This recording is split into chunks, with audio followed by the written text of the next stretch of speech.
قد علمنا ما تنقص الارض منهم۔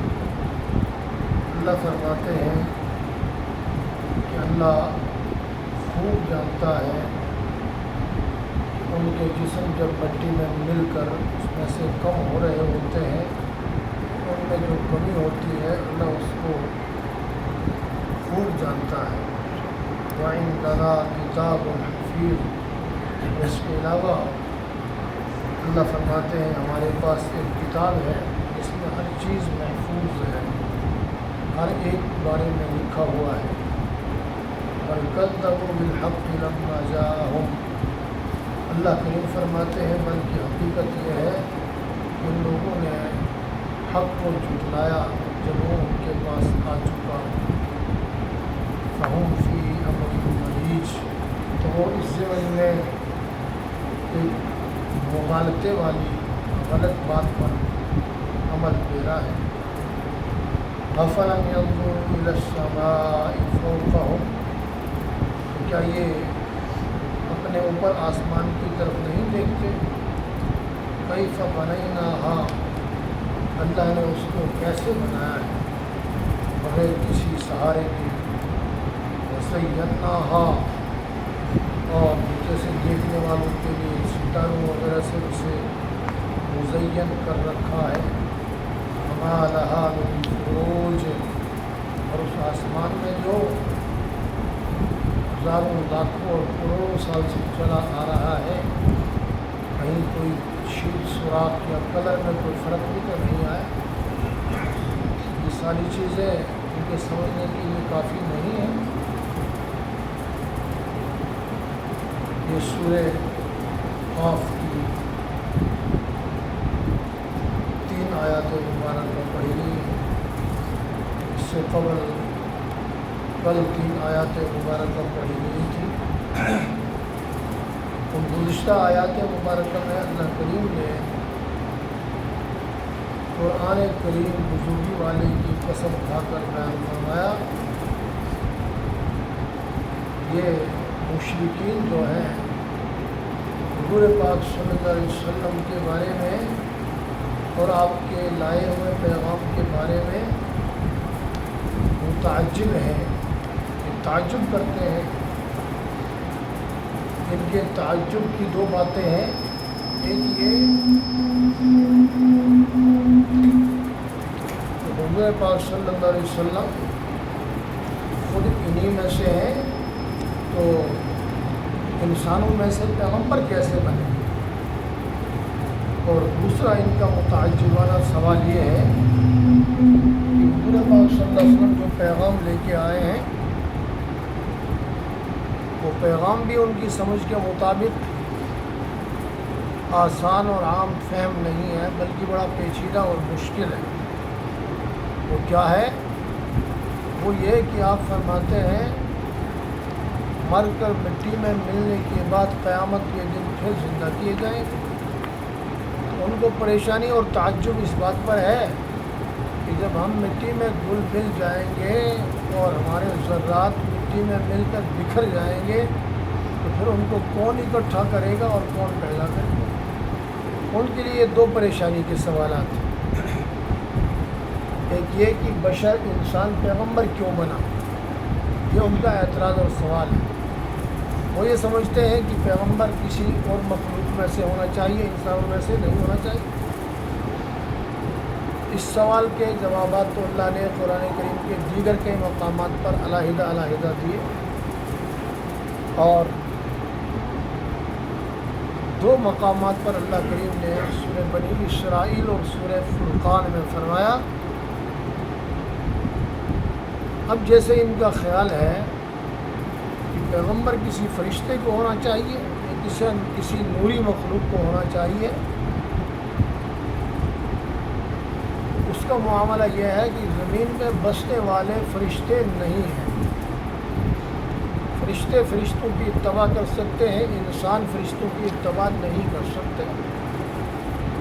اور زمین میں آباد فرشتے ہیں تو انسانوں کی فرشتے نہیں، انسان ہیں۔ انسانوں کی تربیت انسان ہی کر سکتا ہے، غیر انسان نہیں کر سکتا۔ اس لیے یہ ان کا سوال تو انتہائی نامعقول اور انتہائی گھٹیا ہے۔ وہ کہتے ہیں انسانوں کا سردار، انسانوں کا استاد، تربیت کرنے والا فرشتہ ہونا چاہیے، نوری ہونا چاہیے۔ یہ ناممکن ہے، یہ مقتضات چیزیں ہیں۔ فرشتوں کو نہ کھانے سے سروکار، نہ نیند آتی ہے، نہ تھکتے ہیں، نہ اونگ آتی ہے، نہ سردی لگتی ہے، نہ گرمی لگتی ہے، نہ گھر مکان بھی بچوں کی حاجت ہے۔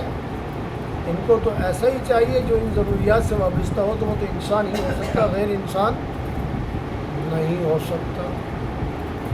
اور دوسرا اعتراض انہیں یہ ہے کہ جب ہم مر کھپ کر مٹی میں مل جائیں گے اور مٹی کے ذرات کوئی کہیں اڑ جائیں گے، کوئی کہیں اڑ جائیں گے، اور کچھ حصے گل سڑ کر وہ مٹی ہو جائیں گے، اور ایسا بھی ہے کہ جسم کے کئی حصے کیڑے مکوڑے اور دیگر جانور وغیرہ کھا جائیں گے، اور کھا کے بھی وہ ہضم کر کے نکال کے پھینک دیں گے، وہ بھی کہیں گل سڑ گیا ہوگا۔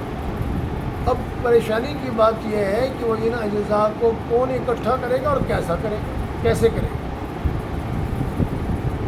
تو اللہ نے فرمایا، ویسے صاف صاف بنیادی جواب تو جیسے سورہ یاسین میں اللہ کریم نے فرمایا قُلْ يُحْيِيهَا الَّذِي أَنشَأَهَا أَوَّلَ مَرَّةٍ، ان سب کو دوبارہ زندہ وہی کرے گا، دوبارہ ان کا اعادہ وہی کرے گا جس نے پہلی مرتبہ ان سب کو پیدا کیا۔ اور دوسرا جواب یہ ہے، سورہ طٰہٰ میں اللہ کریم نے فرمایا مِنْهَا خَلَقْنَاكُمْ وَفِيهَا نُعِيدُكُمْ وَمِنْهَا نُخْرِجُكُمْ تَارَةً أُخْرَىٰ، اسی مٹی سے پیدا کیے گئے ہیں، پھر اسی مٹی میں مل جائیں گے، پھر دوبارہ اسی مٹی سے اٹھ کھڑے ہوں گے انسان۔ یہ دو جوابات مختلف مقامات پر ہوئے، اور یہاں اللہ کریم نے جواب ارشاد فرمایا قَدْ عَلِمْنَا مَا تَنْقُصُ الْأَرْضُ مِنْهُمْ۔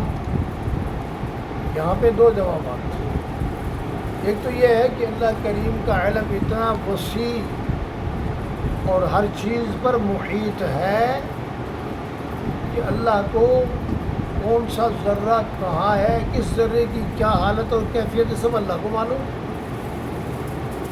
تو اللہ ان سب کو اکٹھا کرنے پر قادر ہے،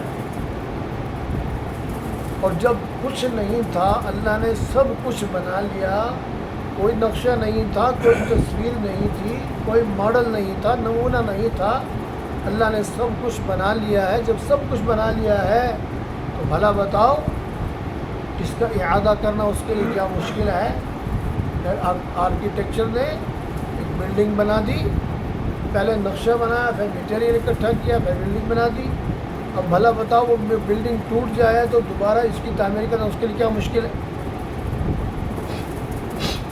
یہ تو انسانوں کی کم فہم اور کم عقلی کے لیے سمجھانے کے لیے مثال ہے۔ اللہ کے لیے تو یہ کائنات اور اس جیسے کھربوں کائنات نئے بنانا اور دوبارہ اعادہ کرنا سب ایک جیسا، اس کے لیے نہ کوئی وقت لگتا، نہ کوئی طاقت لگتی ہے، نہ کوئی پاور لگتی ہے، نہ کوئی میٹیریل لگتا ہے، بس اس کا وہ ارادہ ہی ہر چیز کا وجود ہے، اس نے ارادہ فرمایا ہر چیز موجود ہے۔ یہ اللہ کے علم میں ہے۔ قَدْ عَلِمْنَا مَا تَنْقُصُ الْأَرْضُ مِنْهُمْ، ان کے جسم میں سے جو کمی بیشی ہوتی ہے، جو زمین کھا جاتی ہے، کیڑے مکوڑے کھا جاتے ہیں، جانور کھا جاتے ہیں، وہ کہاں ہے، کس کیفیت میں، کس حالت میں ہے، اللہ کو ان سب کا علم ہے۔ اللہ ان سب کو اکٹھا کرنے پر قادر ہے، اور اصل چیز یہ ہے۔ اور دوسری بات یہ ہے وَعِنْدَنَا كِتَابٌ حَفِيظٌ، ساری کی ساری چیزیں ان سب کے بنانے سے پہلے اللہ نے لوح محفوظ میں محفوظ کر دی۔ اب بننے والے کو تو بننے کے بعد اس کے علم میں آیا، یا موجودات کو کائنات میں جو چیز ان کے سامنے بنی ان کے سامنے بننے کے بعد ان کو نظر آیا، محسوس ہوا۔ فنا ہونے والی جس کے سامنے فنا ہوئی اس کو محسوس اس وقت ہوا۔ اس نے تو یہ ساری کی ساری چیزیں کس نے کب بننا ہے، کب مٹنا ہے، پھر کیا ہونا، وہ پہلے ہی ازل سے ہی اس نے لوح محفوظ میں، کتاب میں، حفاظت والی میں لکھ دیا ہے۔ تو لہٰذا اس بات کی تمہیں پریشانی مول لینے کی ضرورت نہیں ہے جس کا کام اسی کو ساجے، یہ اللہ ہی کا کام ہے، اللہ ہی کرے گا۔ اگر اس کے باوجود بھی ان کی سمجھ میں نہیں آتی تو افلم ينظروا الى السماء فوقهم كيف بنيناها، ایک نظر ذرا اوپر اٹھا کر دیکھ لیں، پھر آسمان پر غور کریں، آسمان کو اللہ نے کیسا بنایا ہے، کتنا بلند بنایا ہے، اوپر کوئی ٹیک نہیں، کسی چیز کے ساتھ اس کو لٹکایا نہیں ہے، نیچے کوئی دیوار نہیں ہے، کوئی ستون نہیں ہے۔ تو یہ ایسا آسمان اور اتنا بڑا یہ کیسے بنایا، کس نے بنایا؟ تو جس نے یہ ایسی عجیب چیز بنائی ہے، اتنی عظیم چیز بنائی ہے، اس کے لیے ایک تیرے جیسا انسان بنانا کیا مشکل ہے۔ یہ انسانوں کے سمجھانے کے اللہ کریم نے یہ مثال ہے، اور پھر غور کرنے کی ضرورت اس بات پر ہے